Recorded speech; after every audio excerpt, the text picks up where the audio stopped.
نہیں تیرا نشیمن کسر سلطانی کے گنبد پر، تو شاہی ہے بسیرا کر پہاڑوں کی چٹانوں میں۔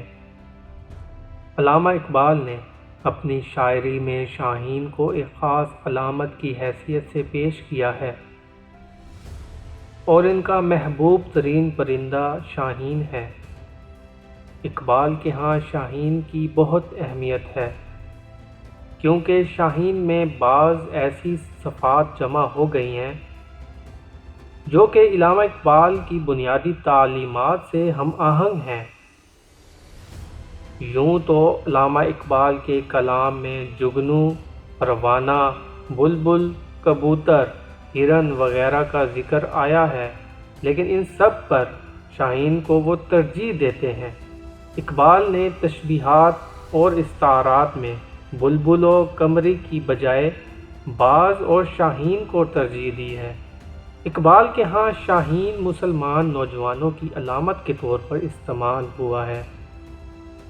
اقبال کو جمال سے زیادہ جلال پسند ہے۔ اقبال کو ایسے پرندوں سے کوئی دلچسپی نہیں جن کی اہمیت صرف جمالیاتی ہے یا جو حرکت کی بجائے سکون کے پیامبر ہیں۔ شاہین کی تشبیہ محض شاعرانہ تشبیہ نہیں ہے، اس پرندے میں اسلامی فکر کی تمام خصوصیات پائی جاتی ہیں۔ شاہین خوددار اور غیرت مند ہے کہ وہ اوروں کے ہاتھ کا مارا ہوا شکار نہیں کھاتا، بے تعلق ہے کہ آشیانہ نہیں بناتا، بلند پرواز کرتا ہے، خلوت نشیں ہے، تیز نگاہ رکھتا ہے۔ اقبال کے نزدیک یہی صفات مرد مومن کی بھی ہیں۔ وہ نوجوانوں میں بھی یہی صفات دیکھنا چاہتے ہیں۔ شاہین کے علاوہ کوئی اور پرندہ ایسا نہیں ہے جو نوجوانوں کے لیے قابل تقلید ہو۔ غیرت و خودداری درویش کی سب سے بڑی صفت ہے، اور یہی حال شاہین کا بھی ہے۔